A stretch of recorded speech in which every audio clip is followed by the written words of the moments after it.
listening to Sports Radio Detroit.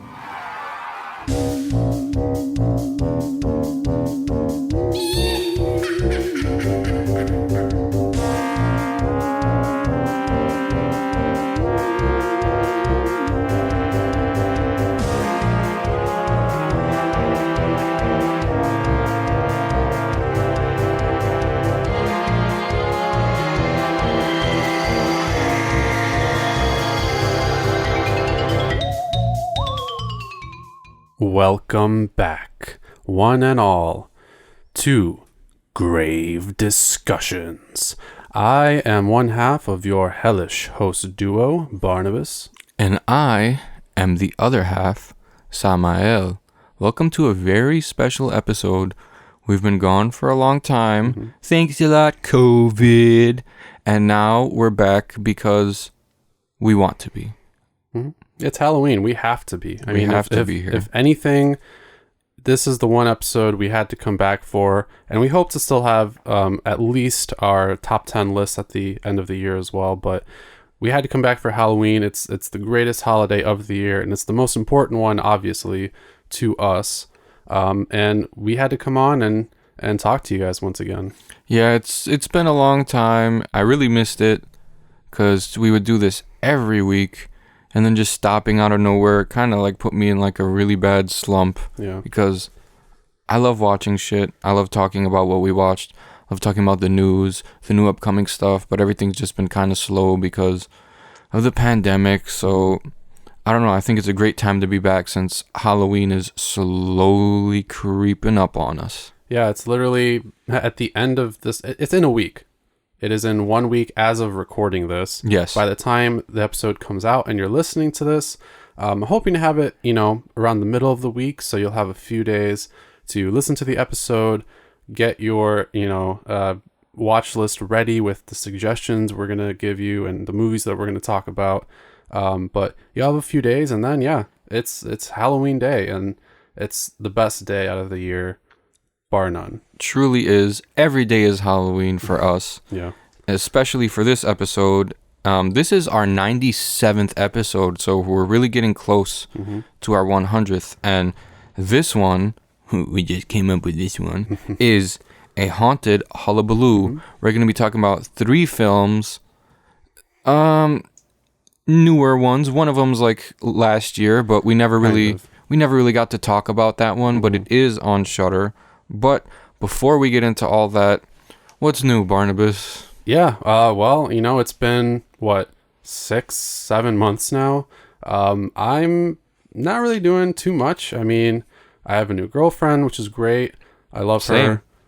I know. And happy for you as well. And I'm happy for you, sir. Thank you. Also, let us inform our viewers, Barnabas has dropped a serious amount of weight. Oh, yeah. Slightly, over 30 pounds?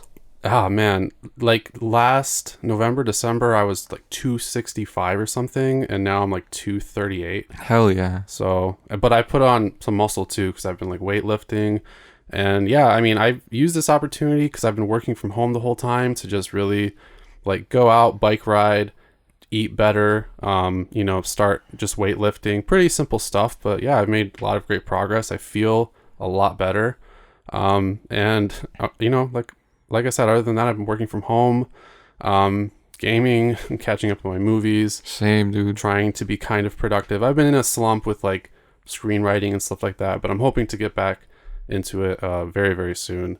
So yeah, mostly that's it. I mean, I haven't been doing too much else. Yeah, honestly, there's not much you can do other than movies, video games, keeping at least virtual company if you're not hanging out with people. Just leaving for essential stuff, like to get food and, stuff for the house, cleaning supplies. That's all I've been doing.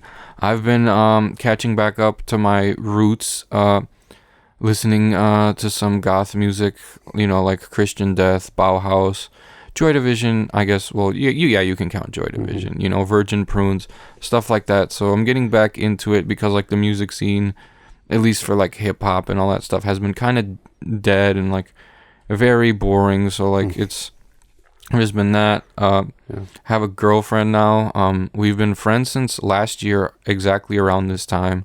We met on Dead by Daylight.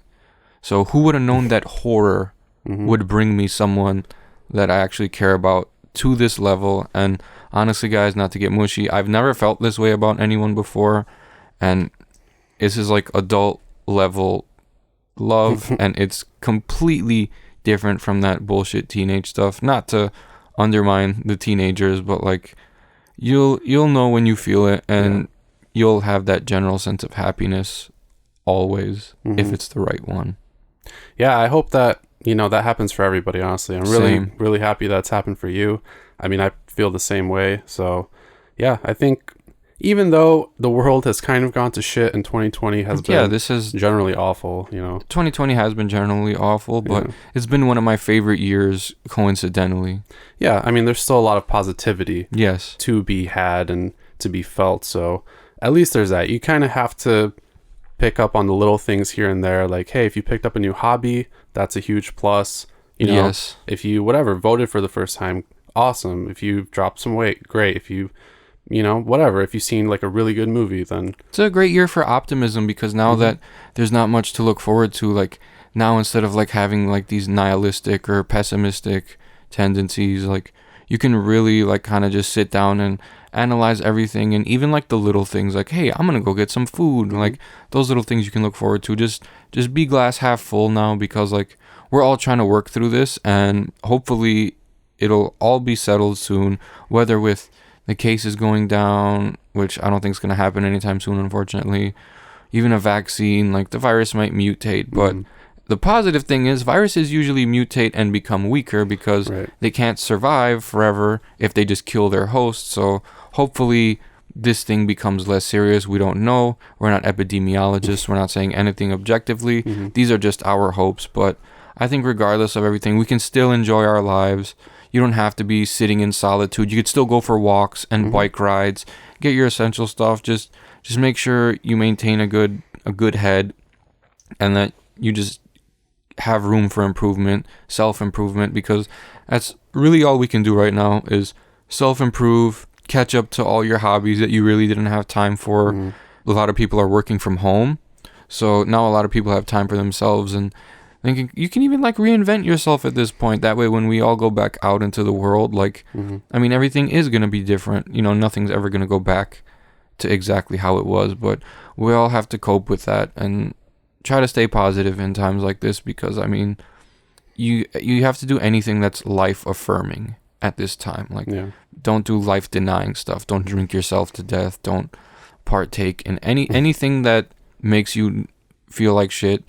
Just take it out of your life, whether it be people, situations. Just take care of yourselves at this time, please. Yeah, I think that's a great message, dude. Like, don't just lay on the couch eating Cheetos for 12 hours and like not go outside for 2.5 weeks. Like, that's not going to be beneficial for you. Yeah, it's a great time to reflect on your mental health, and obviously make sure that those around you are doing well too. So, even if you can't see your friends, like you were saying, even just virtually talking to people, making sure everybody's doing well. It's really, really important, because a lot of people are not doing great. I mean, I've even had my paranoia at the beginning of all this, and I've had some depressive episodes, but I try to, just do what I love to do, and, talk to the people that I care about and stuff. And, just got to get through it every day. And I find positivity in those little things, and I don't really ever fall asleep just in a funk. Yeah, right? It's best. Don't go to bed angry. Don't go to bed sad.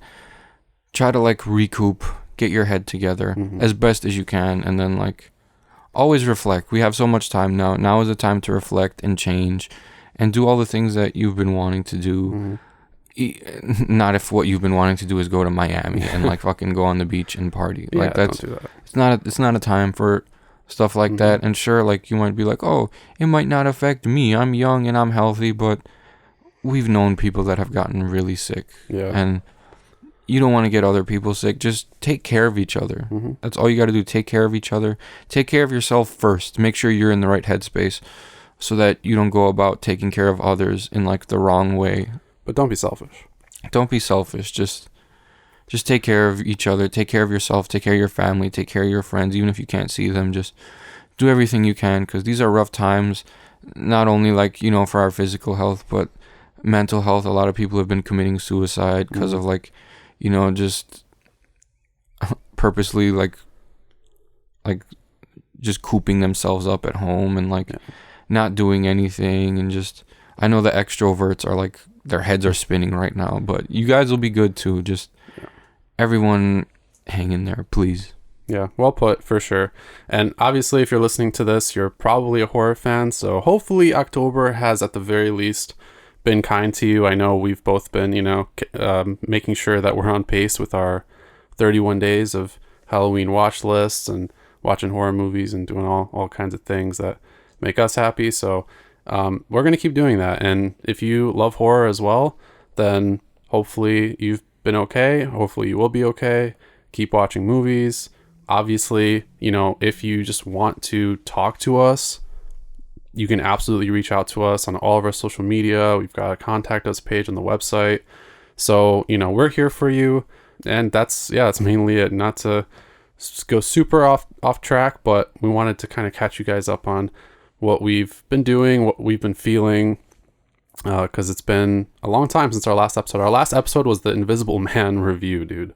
Yeah, so. And speaking of which, I just got that one recently on 4K with the digital code, so nice. I'm gonna revisit that one sometime soon. I want to watch it again as well, because honestly, it's just such a well done movie, and there are actually some great jump scares that are perfect for Halloween. So it really is, and I don't understand all the people saying all these negative things about it.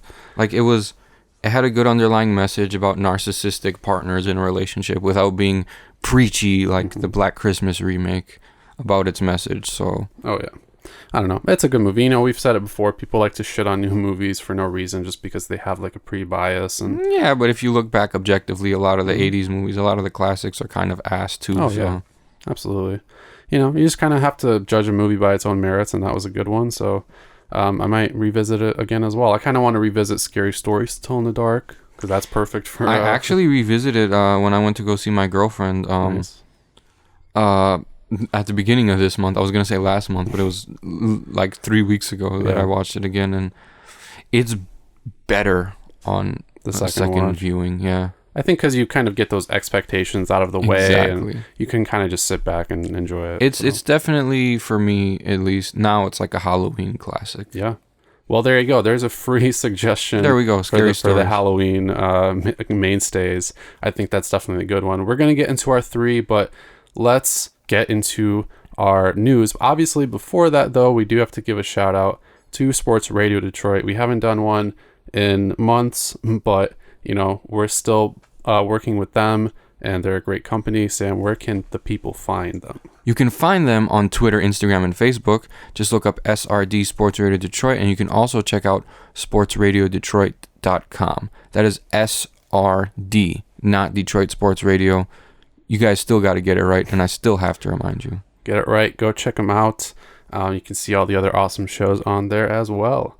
So, there has obviously been a plethora of horror news in the span that, we've been gone. But we're just going to talk about the latest stuff just to keep you guys up to date. I decided not to put in any more delays or any of that shit, because there have been obviously a lot of delays because of COVID. And that fucking sucks, but it's responsible. It makes sense. So, we're looking forward to all those movies coming out in 2021. But let's talk about some stuff that is in the works, and then that's going to be coming out actually very soon. We've got some new trailers for you guys, but the first article is a pretty cool one. This is a movie that I think for the most part was enjoyed by the horror community, but what's going on, Sam? Oh, so we are getting a sequel to Don't Breathe. It follows the old man. Now, there's not going to be any, surprise, twists. Because, in the first one, he was, the antagonist. But now it seems that he's the protagonist because he's taking care of a girl whose, I think, parents died in a fire, if I'm correct. And he's out in a cabin in the woods somewhere.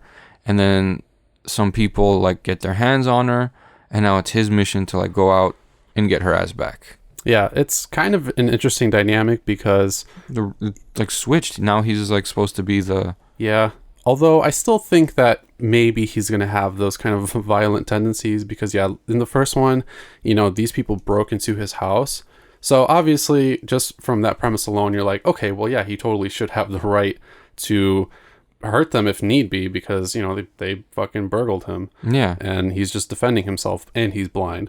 And then, of course, we learn about all of his kind of crazy ass tendencies. I don't want to spoil it because maybe some people haven't watched it, but Yeah, it's a really good movie though. but he does end up being the antagonist.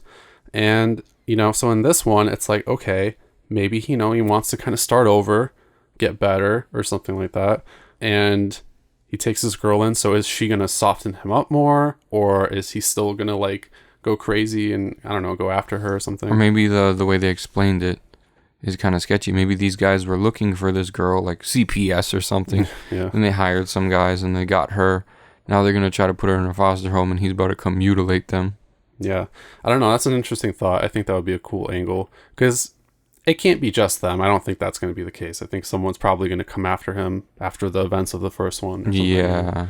But yeah, it apparently has wrapped up filming. So August 13th, 2021 is when it's slated to come, I'm guessing, to theaters. And it was directed by Rodo Sayagues, I'm probably not pronouncing that right, and co-written with Fede Alvarez, who, of course, directed the Evil Dead 2013 remake, or reimagining, whatever, which is exciting, because that was a great film. So I think... I trust him with anything. Is he also going to be on the 2021's Texas Chainsaw?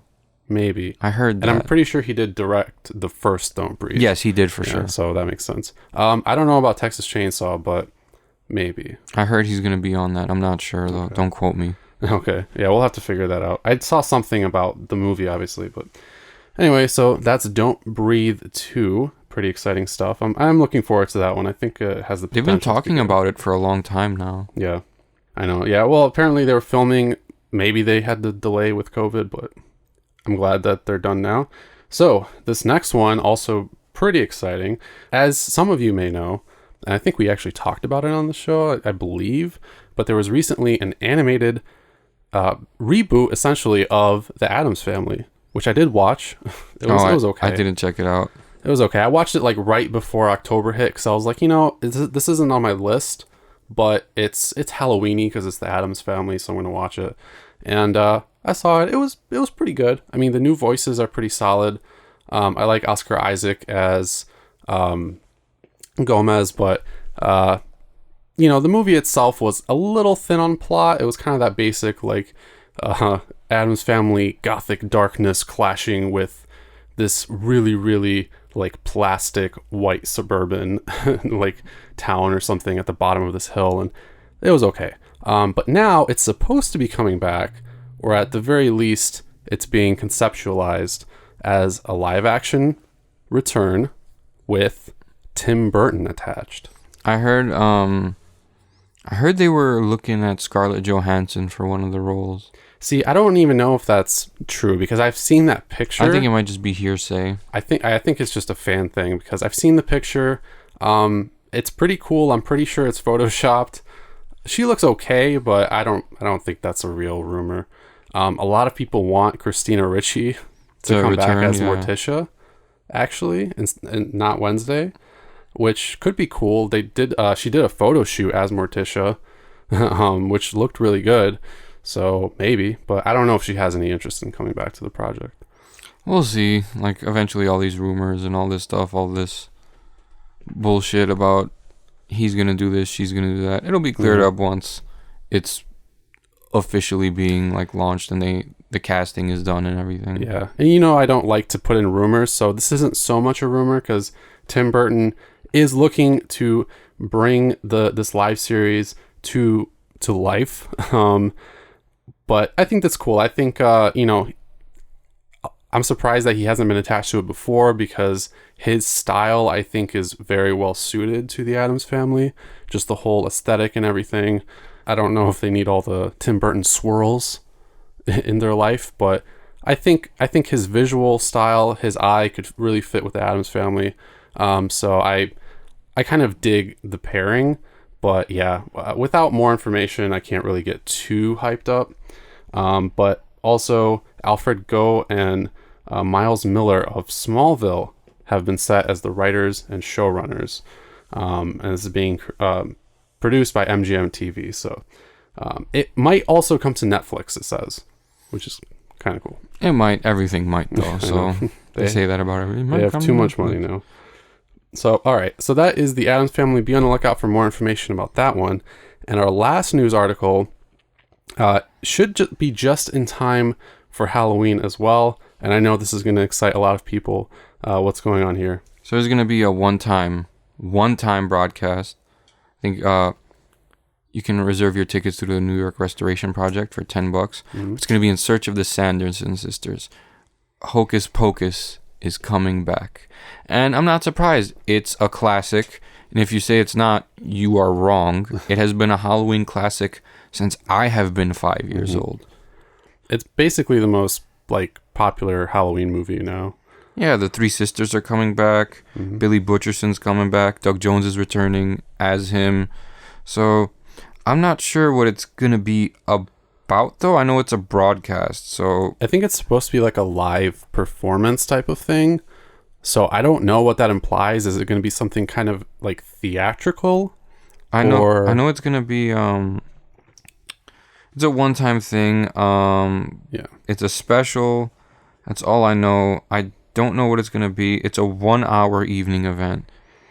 Yeah. So they're not really specifying. I'm not really sure if it's going to be some kind of like a narrative thing. I'm guessing they might try to do something like that, but just the format itself is not really clarified. But yeah, it's going to be on October 30th at 8 p.m. Eastern Standard Time. All the original witches are coming back, which is sweet. And it's going to be hosted by Elvira. That's crazy. Well. Yeah. There are a bunch of special guests as well, including Glenn Close, Billy Crystal, Jamie Lee Curtis, and a bunch of other people. So I wonder if this is almost going to be some kind of talk show or almost like a documentary style, late night show type of thing or something with all these guest stars, or if they're going to be characters. I have no idea. Maybe it's just going to be a bunch of skits. It's only an hour, so that's possible. Yeah, almost like an SNL type of thing. Yeah, exactly, but with the Sanderson sisters. Yeah, that's possible. I don't know. If we do find more information, we'll probably share it on our social, but that's still pretty cool. I don't know what the tickets thing is going to be about. I think maybe you buy a ticket and they send you some kind of a code for a virtual. That's what's going to happen. Yeah. Okay. You got to contact the New York Restoration Project. It's $10, so I'm definitely going to look into that. Yeah, it's pretty cheap, honestly. And it's literally the night before Halloween, which is Friday. So, hey, if you got the hour free, then check that out. Also, mini horror news that I was going to save. Mm-hmm. So I was on Netflix, and you know how when the loading screens pop up, apparently more Sabrina's coming. Oh, yeah. Well, I think it's the last season, right? Yeah. That sucks. It was honestly, it's a good show. And then You is coming in October of next year. The next season. Oh, you know what else I think is actually on Shudder right now or coming very soon is the sequel to May the Devil Take You. Oh. Remember that one? May the Devil Take You 2. Yeah, it looks just as crazy, if not crazier. Okay, I'm very excited. I'm glad Shudder picked it up this time instead of Netflix. Same. They've been picking up a bunch of those Thai movies like that Impedagore they put on there recently, because they really dig into the foreign horror, which is great. Yeah, for sure. So I'm not surprised, but I am happy that they picked it up. Because on Netflix, less people are going to see it because they're just like, ooh, another Bollywood or whatever horror movie. And people don't want to read captions because they're lazy. Mm-hmm. Or they're fucking racist, let's be real. A lot of people, I don't want to watch a Indian horror movie.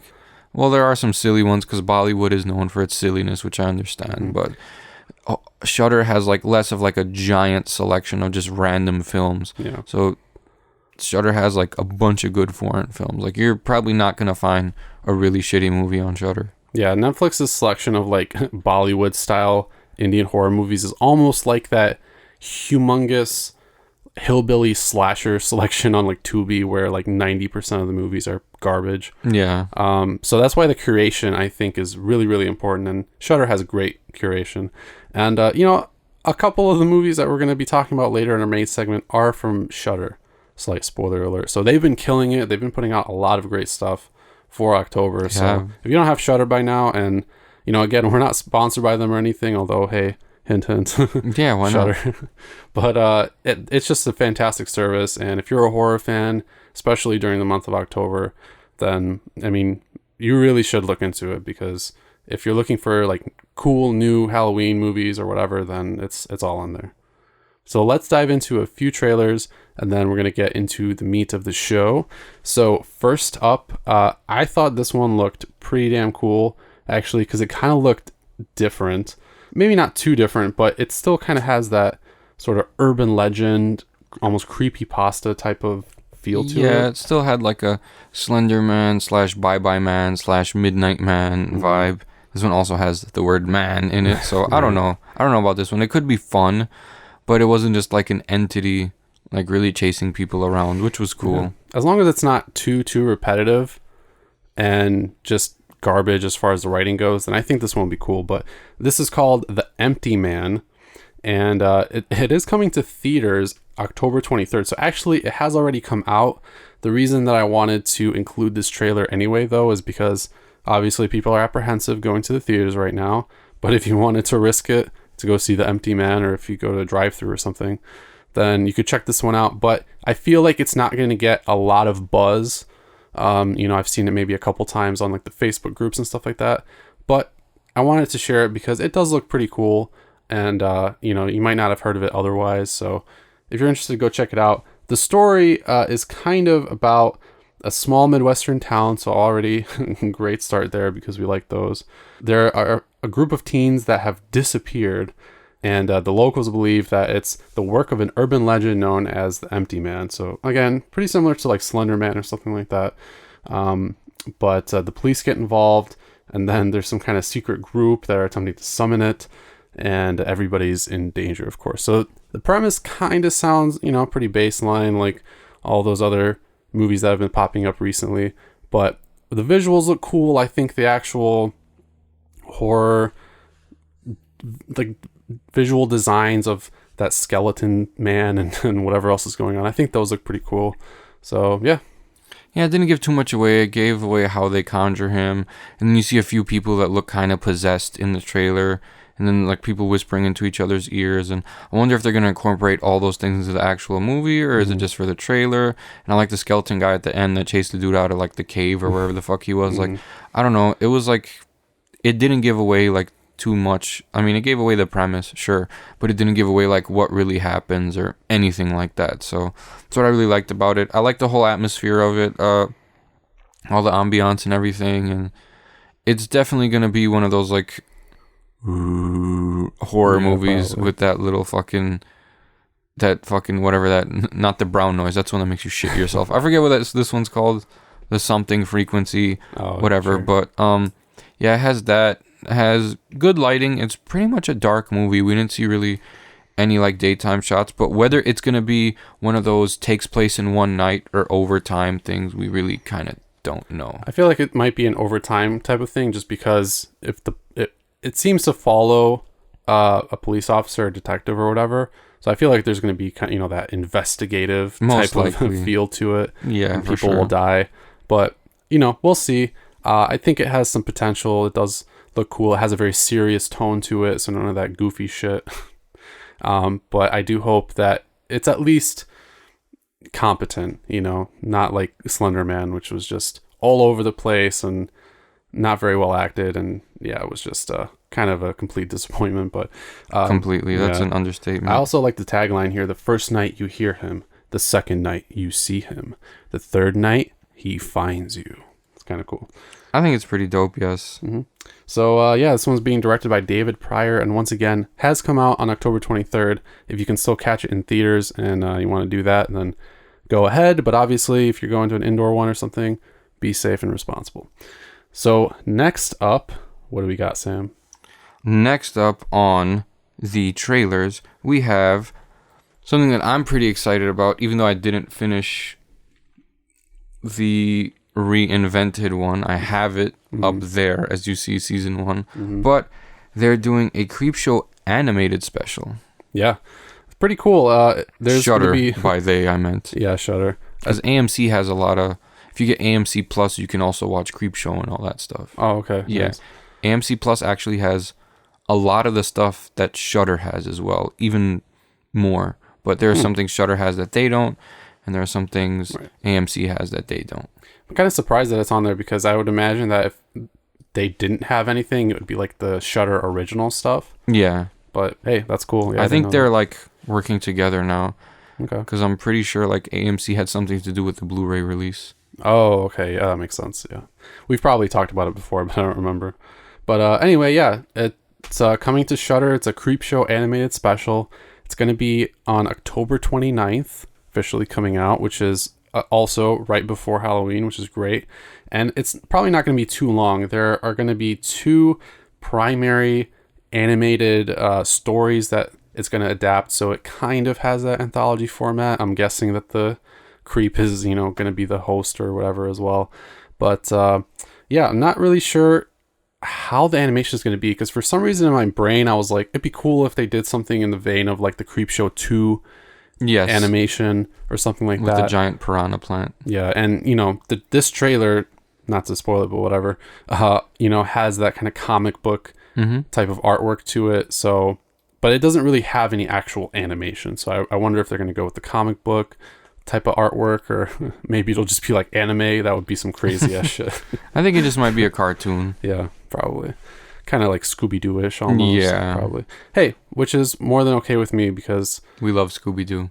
That stuff is great. And then when you see like the blood and guts and gore in it, it kind of is like a weird disconnect almost, because you're used to stuff like Scooby-Doo not being violent. But yeah, it seems cool. There are going to be 2 stories that are going to be adapted. The first is called Survivor Type, based on a short story by Stephen King and adapted by Greg Nicotero, which stars Kiefer Sutherland as a man determined to stay alive alone on a deserted island, no matter what the cost. That guy's everywhere.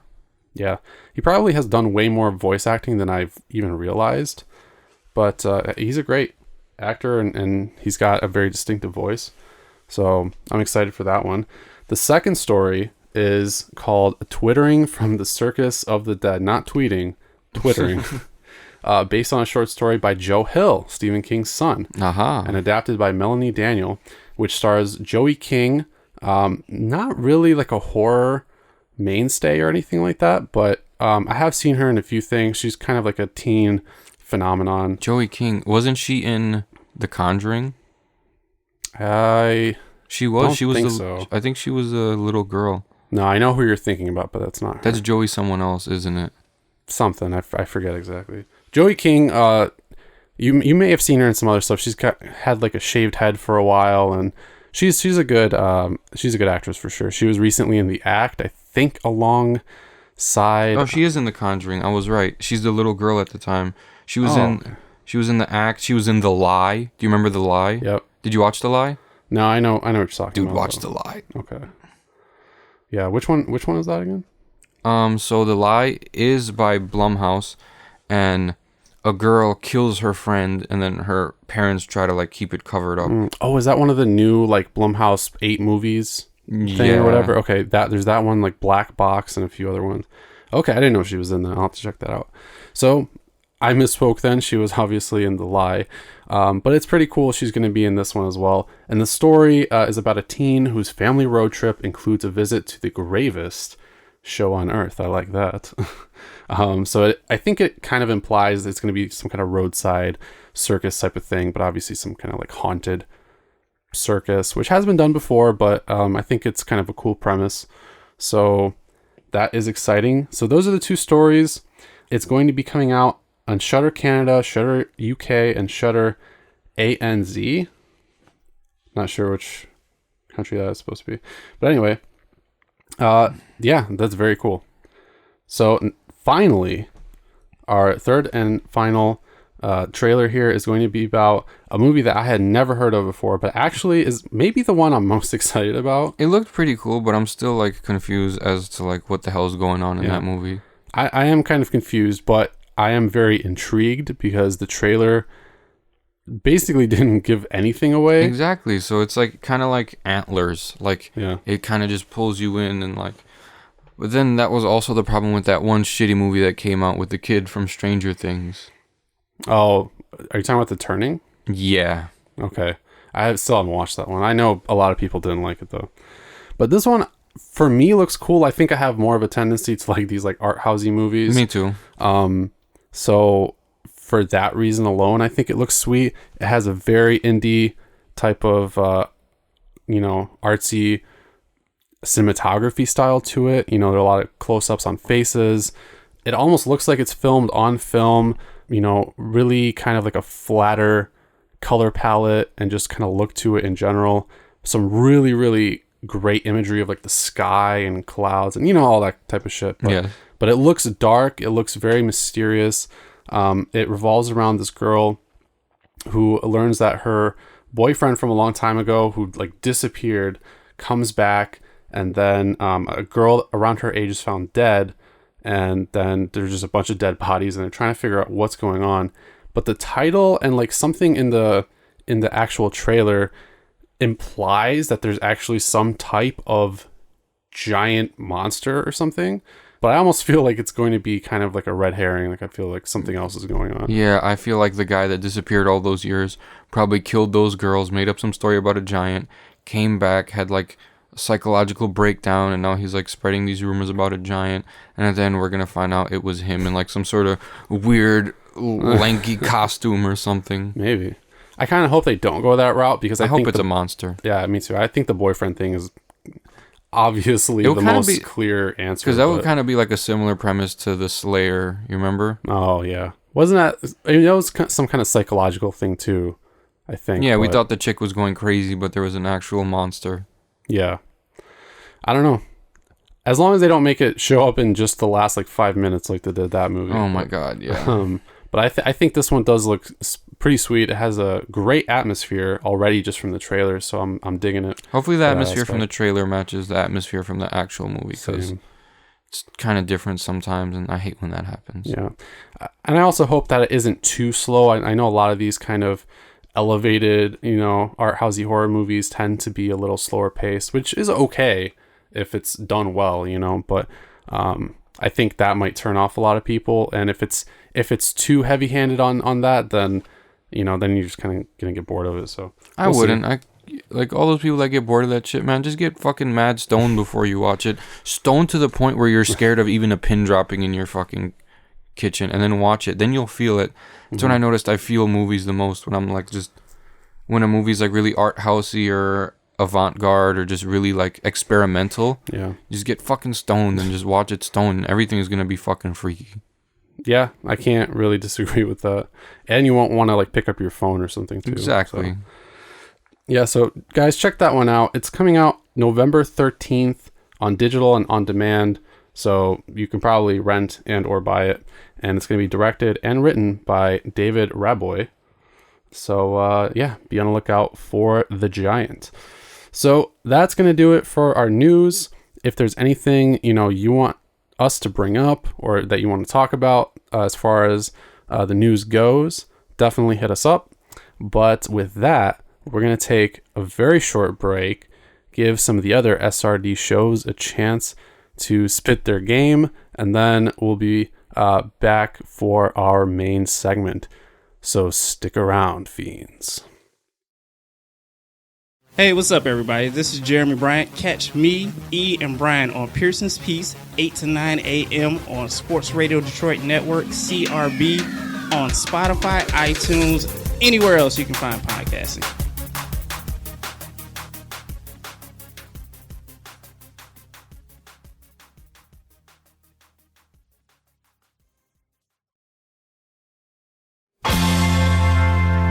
Because I feel like a salad tossing might feel good.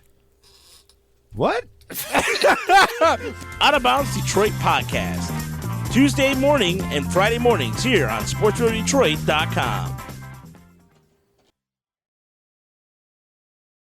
And welcome back, Gravers, to our main segment.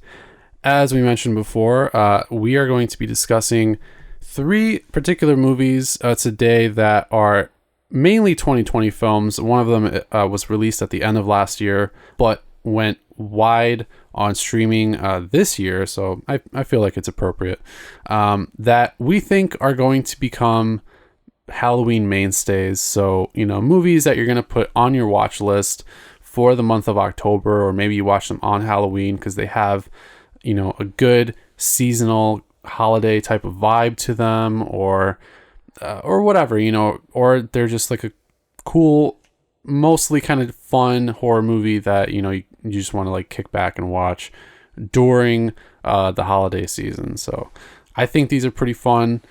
And the first one is pretty wild. You obviously, you guys might not agree with all these suggestions, but we watched all these movies and we were like, you know what?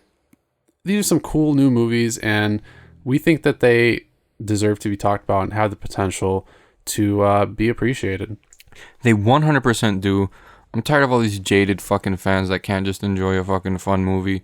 So we picked 3 fun movies that don't take themselves seriously just for you guys. That's why it's the haunted Hullabaloo. Yeah, it's a Hullabaloo, not a fucking art exhibit. Not a harrowing type of like post-apocalyptic shit or anything like that. Nothing super duper serious. No The Witch type movies. Honestly, the last real serious kind of Halloween mainstay we've had was probably Trick or Treat. Yeah. To be honest, because we've had various other Halloween anthologies come out. None particularly in this episode, although there is an anthology. Slight spoiler alert, but it's not really like Halloween themed, which I'm okay with because we've had a lot of them come out. We've had like Tales of Halloween, 1031, and like a bunch of other ones. Witching season. Even All Hallows Eve. Wasn't 3 Dead Trick-or-Treaters kind of? Yes, that was definitely. Yeah. And nothing against those. Those have been okay. Even the Scare package has some kind of Halloween type of things in it. And, all those movies are fun. They're enjoyable.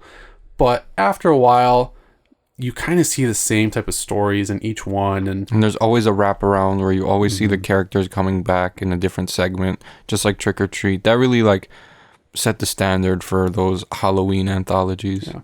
And it's hard to watch any of them without comparing any of them to Trick or Treat as well. And I feel like they were clearly inspired by it, but not a lot of them do anything to really stand out.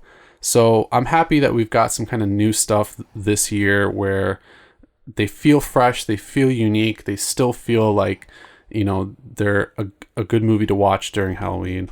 And yeah, they don't take themselves too seriously, so you can kind of just have fun watching them. Well, the first one we're about to talk about doesn't take itself seriously at all. Not at all, because it is part comedy, kind of part horror. I mean, it is set on Halloween.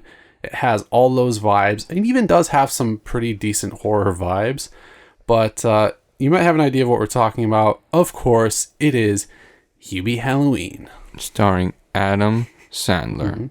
And it's a Happy Madison production, so you know what that means. If you've seen The Waterboy, if you've seen Billy Madison or any of those movies, the style of comedy is definitely similar. Although I will say, it's not quite as goofy as those movies. It is goofy. Yeah. But because it's melding this kind of Halloween, almost murder mystery type of thing into the narrative, it almost feels kind of different than those movies as well. Yeah, it does. Those were off the wall goofy, and this one it was goofy, not just for the sake of being goofy. It was goofy at certain points in time depending on the scenario. Yeah. And Hubie is goofy in general, and it's not him just being goofy, it's how he responds to people, and he's really witty a lot, and he is actually very smart. Mm-hmm. Yeah, I was gonna say the goofiness surrounding the whole movie, mainly Hubie and the people that kind of bully him for it, even though it's just his personality, it all actually fits into the themes of the film and into the story of the film. I'm not gonna spoil anything, but it actually is important. So yes, even though it is goofy, the humor is kind of almost slapstick sometimes and just silly. It all fits, it doesn't really feel out of place to me anyway. I know a lot of people were not fans of The Voice or something like that, but I think it's fine. Yeah, I mean, there's literally nothing wrong with it. Adam Sandler plays a guy with mild intellectual disorder. Mm-hmm. That's the diagnosis, by the way. You don't call people mentally retarded nowadays, just so you guys know. It's mild intellectual disorder. And He's actually very, very smart. He's pretty witty. He's easily scared, which the whole thing with the car at the drive-in was like, that's when I was like, all right, come on. Yeah. And like but when he'd see like the decorations and they'd scare him and he'd like fucking hit him with his cup or like stuff like that, that was cool. Like I liked it. It's funny. Like it's a testament to his character, like his reaction to those scenarios. But like there wasn't really anything that you can really nitpick about this movie. Like, oh, it was trying too hard. It did not take itself seriously. Adam Sandler purposely made this movie, quote unquote, bad on purpose because of his like lack of reaction to his actual serious movie, Uncut Gems. Yeah, which was great. Yeah. And he was fantastic in that movie, and I thought he did well in Hubie Halloween too. I did too. He completely was different character, but yeah, he was like he had the whole package like in this movie. I don't care what anyone says. It sucked. And there's that one guy I saw you were arguing like, if you like this movie, you're a pedophile. Like what? Dude, I don't even want to talk about that because I have no idea what that guy was fucking talking about. I said that the movie had kind of like a childlike humor sort of to it, even though it was an adult movie. Not like that, but it was adult oriented. And then I don't know, that guy was an idiot, but a lot of people are like, yeah, it sucks. Like what did you expect? It's a Adam Sandler comedy that happens to take place on Halloween. And it was still like number 2 on Netflix for a while, so I think it's still pretty popular on Netflix. Maybe not in the top 10 or whatever, but yeah, a lot of people were watching it. I enjoyed it. The Halloween vibes were strong. The setting, let's talk about the setting. Salem, Massachusetts. Yeah. What a perfect place. Literally, as I was watching it, I texted my girlfriend like, hey, we should definitely go to Salem like next year during like Halloween time. Mm-hmm. Yeah, I'd love to go there. It must be really, really cool.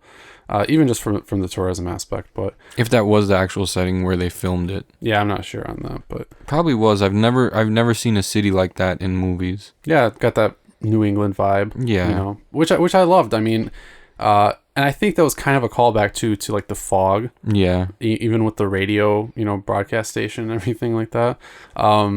This movie actually had quite a lot of Easter eggs and callbacks to older movies, Friday the 13th even, and Halloween, Fog, Halloween, Jaws even. So if you're like, it's not super obvious, but you can catch fucking Silver Bullet. Yep.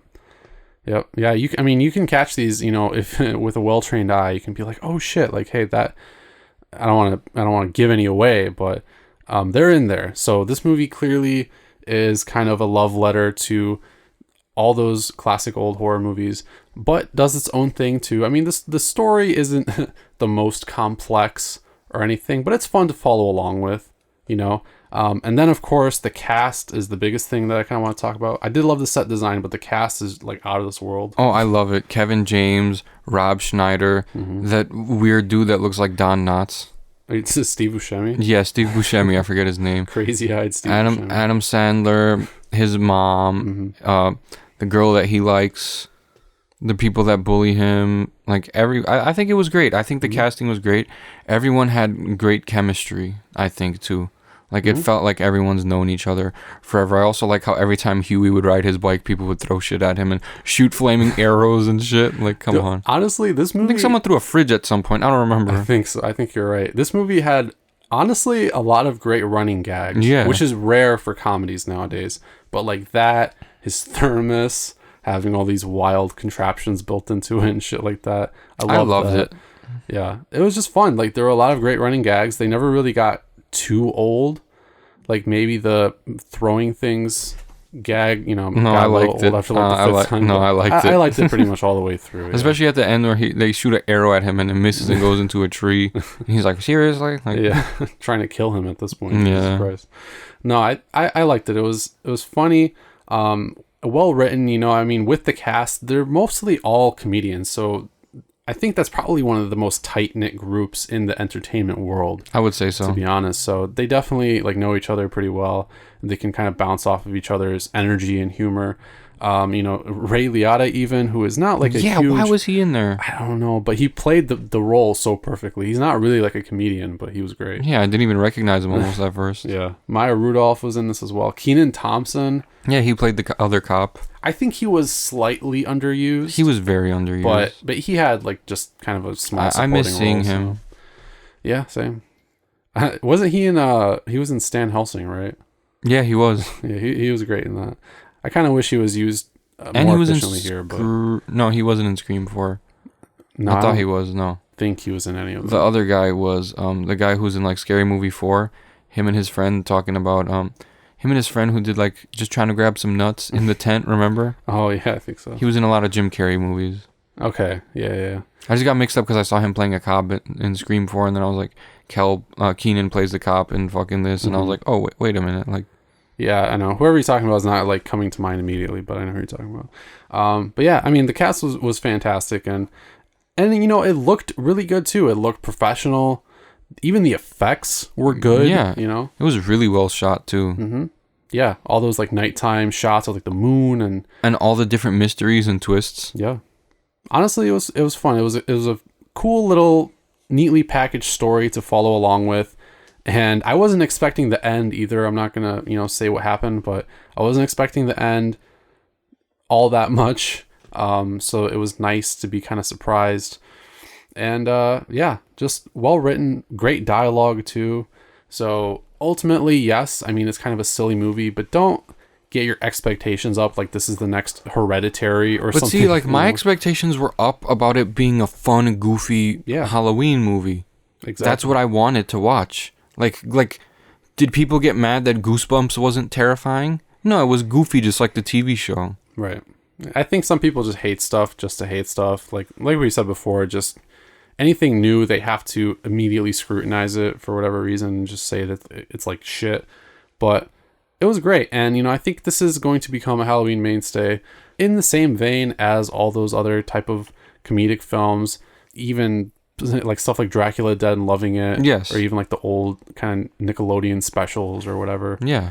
Yeah, I think it has that nice vibe to it. This is one that you could probably watch a little earlier in the month or maybe like the middle of the month on like a weekend just to kind of sit back and chill. I would say definitely like middle of the month or even close to Halloween. But yeah, for me, when it gets close to Halloween, that's when I pull out the Halloween Blu-rays.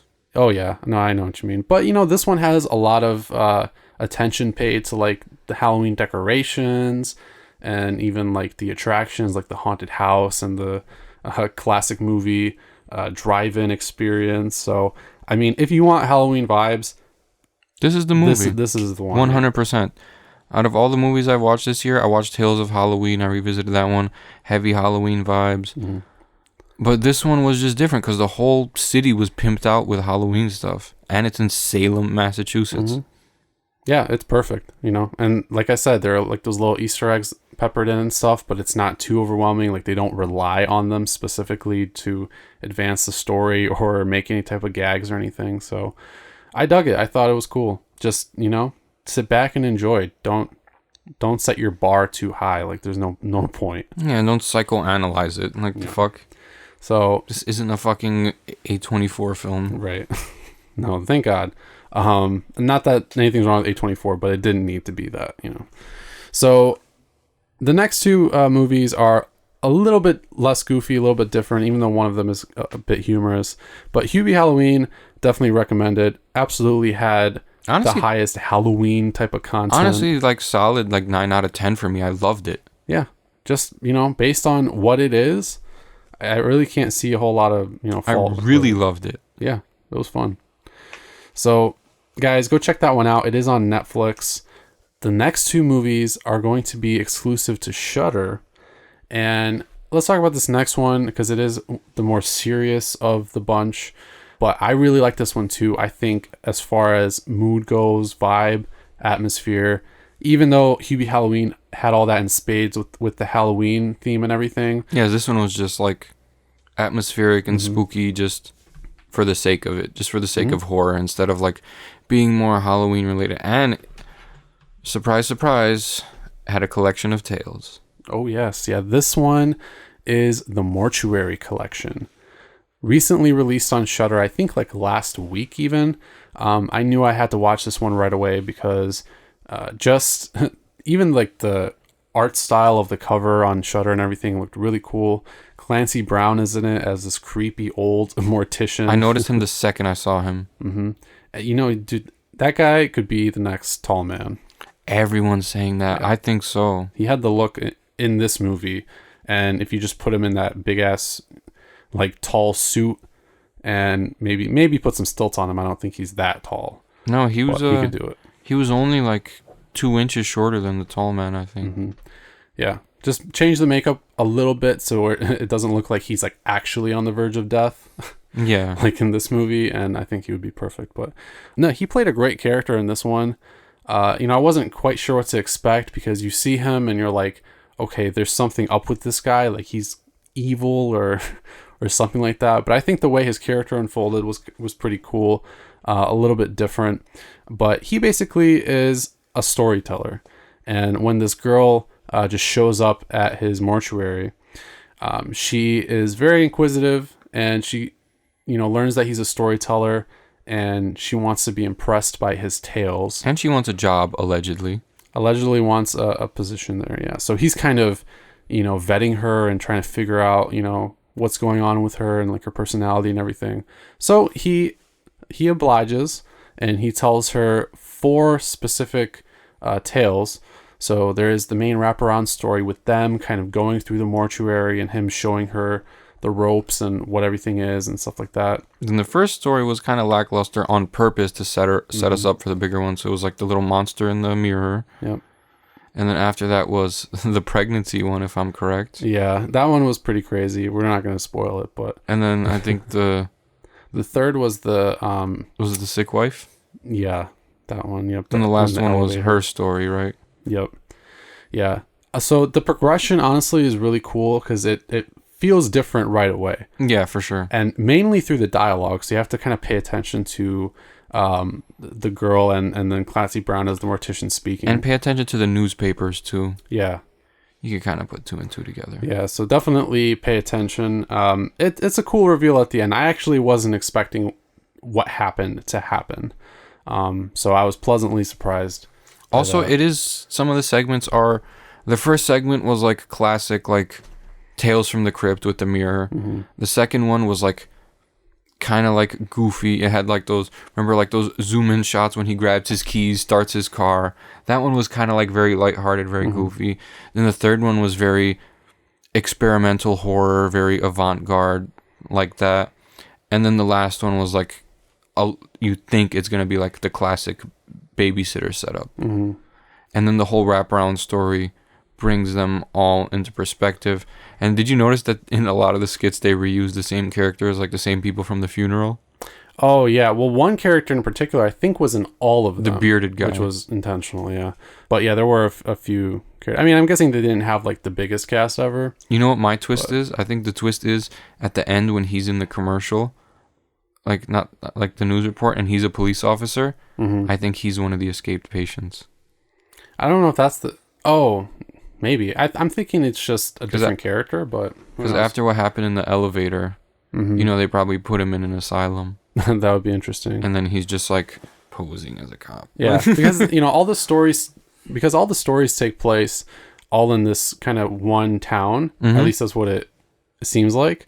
But from the wiki, I actually learned that they take place in different decades. Oh, okay. Which is cool. Like the first story set in the 1950s, the next in the 60s and 70s, and I'm assuming the last in the 80s, which is very interesting. I haven't really seen that done before. So they all kind of take elements from those decades and kind of put them in. But the movie itself still has its own very, I think, unique type of vibe to it. It has that kind of spooky seaside New England type of coastal atmosphere, I guess I would say. There's a lot of like fog and stuff like that. So not totally unlike Hubie Halloween even, but it's definitely, you can tell that it's kind of like dated on purpose. Yeah, that's what it seemed like to me, honestly. Which I liked. I just like the whole vibe of it. Like ever since it started, I really enjoyed it. It was like a cute little, like, not so serious movie, but I like the lesson about, like, shit always comes back to you. Mm-hmm.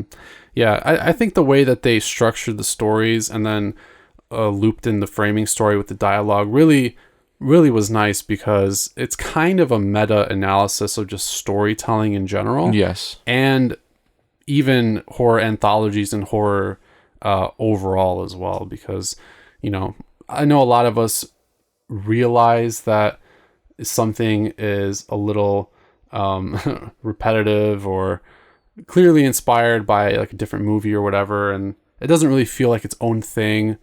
You know, stuff gets shoehorned in just because that's kind of like a trope, or it's a generally accepted, you know, type of element to throw into a story, even like a twist, you know. But I think this movie addresses it intelligently, and as each story goes along, you can kind of see the progression in how it addresses the message, just how it structures the story itself, and things like that. So I think that was pretty cool. I think it was very well done. I mean, I wasn't in love with it. I really liked it, but it wasn't like a perfect, like, 10 out of 10, this was great. But it was just something different than all the fucking anthologies we've been getting fed that have been kind of cookie cutter over the past few years. Like, just the whole thing about, not only about storytelling, but like the importance of storytelling and the lessons, and that you don't always get away with shit. And like, that's just how, you know, people sometimes think like, oh, the bad guy always gets away with it in real life, but one way or another, like, shit comes back to you like tenfold. Whether it doesn't have to be now, you don't have to like face like immediate justice, but it's like a science thing. Science-based thing. Every action has a reaction. Yeah, definitely pay attention to that stuff, guys, and it'll make you think a little bit. I think it's smartly done. Like, it doesn't come off as, you know, preachy or posh or too much or anything. Yeah, but you know, you can tell that it's competently put together, and I think even just from the set design to the score, which was nice and very relevant, I think, to like the times that the movie portrayed, to cinematography, you know, all that stuff was I think approached in a meaningful and passionate way. So I agree. You know, it's not perfect, but it doesn't have to be. I think it was well done enough, and it's one of the better anthology movies that we've had come out recently. So just from the vibes and all that stuff alone, the fact that it's actual kind of quality storytelling, I think makes it a good contender for that Halloween season status, you know. Exactly. So I also had a shout out to Halloween in there. I don't know if you noticed in the segment where she was watching the kid, The Babysitter Murders was on TV. Yep. Yeah. Which was the original title of Halloween. I noticed that. And I mean, it kind of played to it just the way it unfolded, but also not really. But it was a nice little, homage to that. I agree. So yeah, really cool movie. That one is exclusive to Shudder, so it's already out. If you guys have Shudder, you can go watch it right now, and I do recommend it. And then the last movie that we have to talk about is also on Shudder, and I mentioned this before. This one officially came out at the end of 2019, but it came to Shudder this year, and I think this year is probably when a lot of people really kind of took notice of it and were talking about it. So I think for the sake of this discussion, it's fine to include it. But we're talking about Satanic Panic, which had a lot of controversy when it came out. Unneeded controversy. I bought the Blu-ray when it came out. I fortunately got the Blu-ray with the slipcover that says Satanic Panic. Walmart, because of its fucking Bible thumpers that love to shop there, added a slipcover onto it that covered the title Satanic Panic. It's the same as my slipcover, except it only says Panic on there. Yeah, that's pretty dumb. I'm not going to get into the religious aspect of it, clearly, but I don't know. It was totally just unnecessary form of censorship, because what's going to happen if you just stroll across it and, you know, nobody is going to, like, buy it for their 6-year-old kid. Yeah. Let's be honest. But still, like, Satanic Panic, like, Satanism is a religion, and we have freedom of religion here. So, like, what if real Satanists go to Walmart and, like, Walmart decides, like, hey, you know, we make stuff for Christians and all that stuff. We can make stuff for Satanists, too, and we have satanic pendants and stuff like that. What are people going to be like, I don't want this here. It's evil. It's like, well, too bad. If you're an American and you believe in everything that our founding fathers stood for, we have a freedom of religious choice and to be religious, and that is also a religion. And so many lawsuits will start over it if we were like, oh, we don't sell those. Imagine, like if you're a Muslim and you go into a place and people start complaining that they sell hijabs over there or Qurans or stuff like that. Like, that's not cool to do that to those people, just like it's not cool to do that to Christians either, or to Satanists, or to Hindus, or to Buddhists. Like, if one's included, they all have to be included. Either it's all okay or none of it is. Yeah, I totally agree with that. I think that was a stupid decision, but you know what? The movie is still on there. Even the title is referring to a real craze that happened here in the U.S., the Satanic Panic of, what was it, the 70s, 80s? 70s. I think, yeah. It was with the rise of, like, it honestly happened with, like, the whole Manson thing, but also the rise of goth music and culture in the 80s. Yeah, there was counterculture aplenty during that time, obviously. Like, with the whole post-punk movement and, like, the birth of goth with Bauhaus's Bela Lugosi's Dead. Yeah. And people, like, starting to get into, like, esoteric, occult-looking stuff, and people dressing in black, and, like, talking about Wicca and stuff. Like, there was news about kids being kidnapped and murdered and all this sort of hoopla that most was not true. Yeah. But it was like a fucking pandemic in itself. Yeah, essentially. But this movie is sort of referencing that whole craze, but kind of putting its own spin on it, which is cool. It doesn't take place in the 70s or 80s or anything. It takes place in the modern day, but it does have to do with those satanic cults that everybody was so afraid of. Yes. Except, of course, this movie kind of takes it to the obvious level and puts that whole situation right in the middle of white suburban America. Like the real wealthy type of gated community type of those place. like really posh dickheads, which if anybody was gonna be like a Satan worshipping cult, then it would probably be that type of environment. I don't know. Not to say anything, but I mean, let's be real.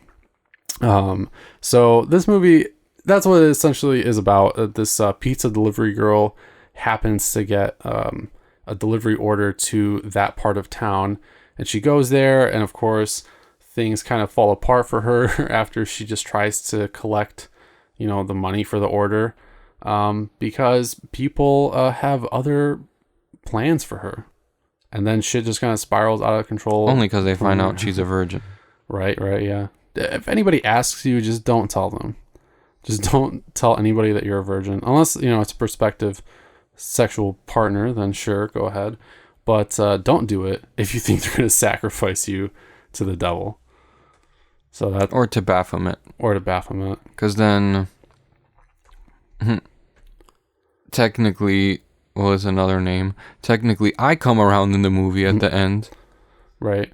Yeah, you don't want to spawn any demon babies. Yeah, you don't want that.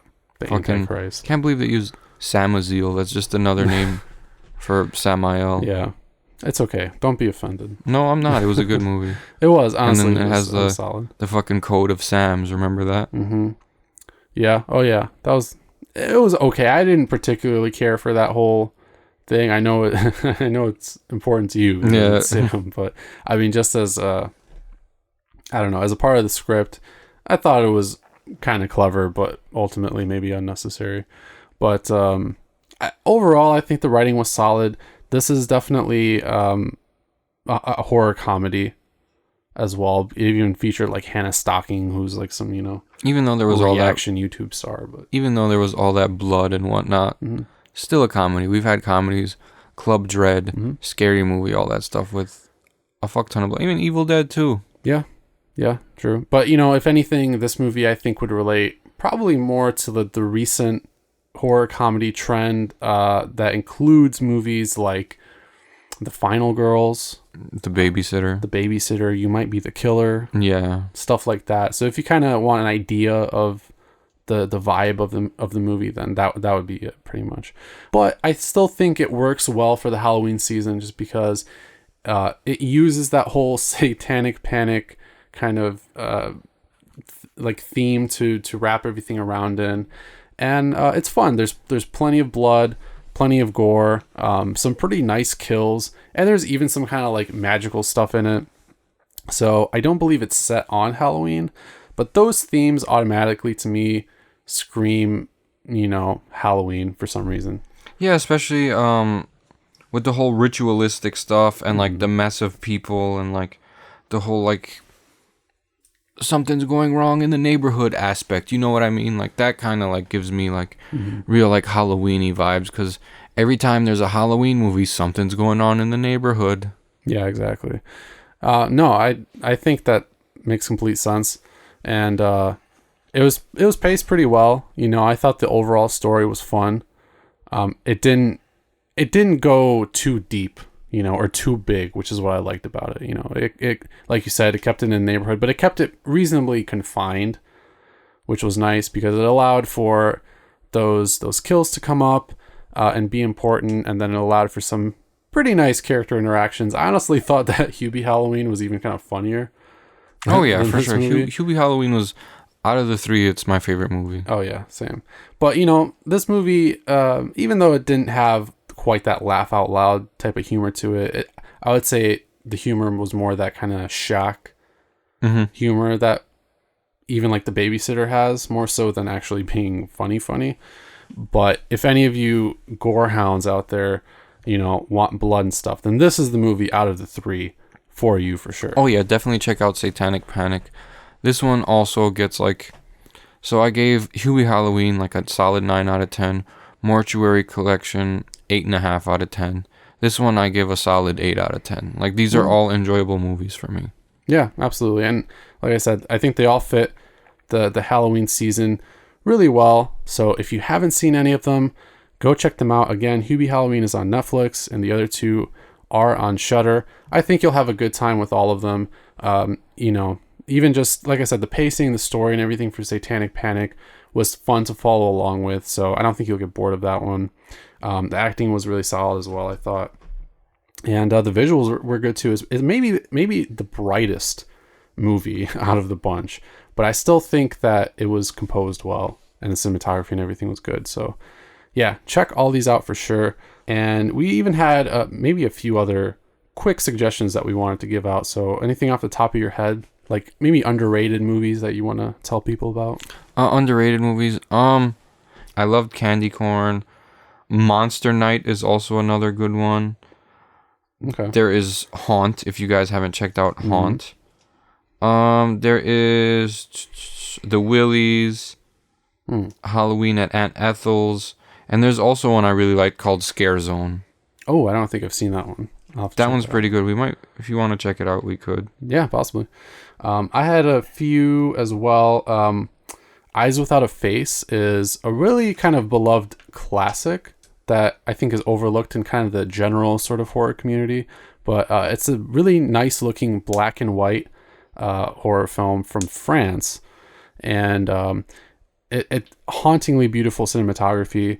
It's kind of really creepy too. It's basically about this girl who I think gets into an accident, and her father is a surgeon, and her face was like horribly disfigured. And I think the whole thing is like he basically, you know, gets victims and is trying to like cut off their faces or something like that to reform her face. It's got some really creepy imagery. The Grave Dancers is a good one. Murder Party. I don't know if you've seen that, but that one, I heard of it. Pretty low budget, but pretty cool. Also set on Halloween. So if you're looking for movies set on Halloween, Idle Hands also. Idle Hands is a good one. Not really Halloween centered, but Tales from the Crypt, Demon Night. Another anthology, Carpenter's Body Bags. Yeah, that's a good one. I had also Paranorman, which is an animated, kind of a kids movie, but has a lot of Halloween vibes too. That also, cool. Monster House would be a good one. Monster House is a good one. What's the other one with the dog? God, I'm forgetting now. The Tim Burton one. I know there's Coraline. That's a good Halloween. Coraline's a good one. I think you guys know what I'm talking about, but anyway. I had also on here Scare Package, which is a new one on Shudder. Nightmare Cinema. And then I also had Witch House. I think that's a nice one. That's on Tubi, right? Yep, I think so. And then Spookies. There's Houses October Built, and do not skip out on Night of the Demons. No, like the original. Yeah. If you've never seen it for some reason, you need that has to be part of your Halloween movie watch list. I'm down to watch that one. Fuck. I mean, I'm down to watch it too. Yeah. It's been a while for me. Even the opening like credits sequence, you know, is one of the best. and has hella Halloween vibes. I think that's definitely when you get close to Halloween, like you watch that. That one, Cross Kicker, maybe not so much. The third one's really similar to the first one. Same premise, same everything. Yep. And the remake's not bad. It's okay. That's the one with the fucking dude from Terminator. Yeah, right? no, but he's like fat now because he was like a junkie for a while or whatever. Let's not talk about him. Poor guy, I know. He's getting better though. Have you seen him? That's good. He's No, getting not better. I'm recently, happy but for him because like that's good. I remember him vividly in Terminator 2. Yep. Yeah. So, but I mean, I think the remake is solid as well. Obviously, way more modern, kind of almost grittier than the original, but you have to check those out for Halloween.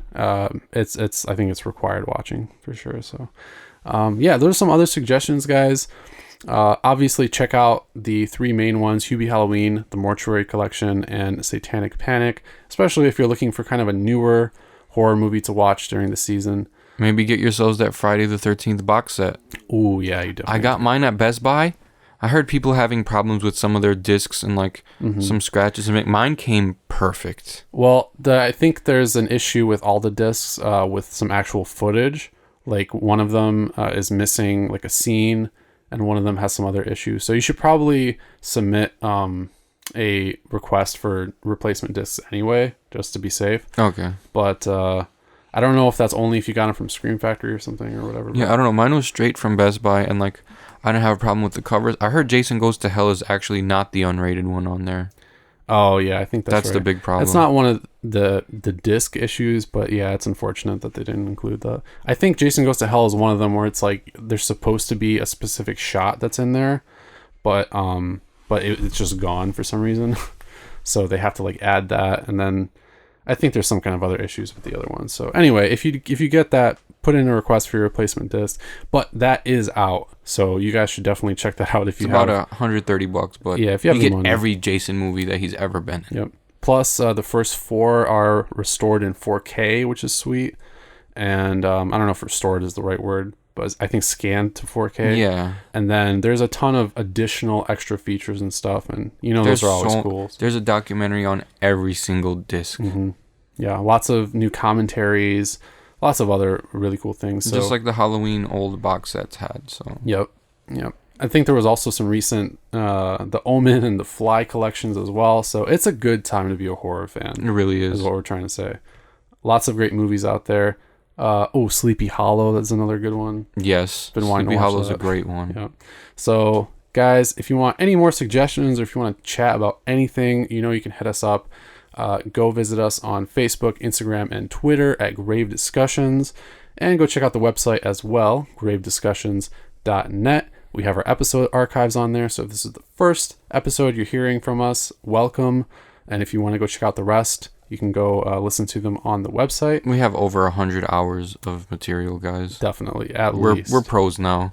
Yeah, absolutely. I mean, this one's going to be fairly long, but it is a special episode. Rightfully so. Usually, we trim them down. They used to be about sometimes an hour and a half. We trim them down to about 50 minutes to like shorter than an hour. Like we cut out some of like the filler stuff sometimes, but this one's very special because it's our favorite time of the year. Yeah. We had to talk to you guys, we had to come back even with COVID and everything going on and just deliver you guys some great Halloween content. So we hope you enjoyed the episode. We hope that you like all the movies. Let us know if you do. And unless you have anything else you want to say, Sam, I think that's going to wrap it up here. No, I hope you all enjoy your Halloween. Be fun, be safe, and have a great October. Yeah. Be scared. It's okay. And just, cut back. Let loose. Get your mental energy right. Just watch some horror movies. And, of course, most importantly, have a happy Halloween. And we will see you whenever we see you on Grave Discussions. Happy Halloween. Happy Halloween.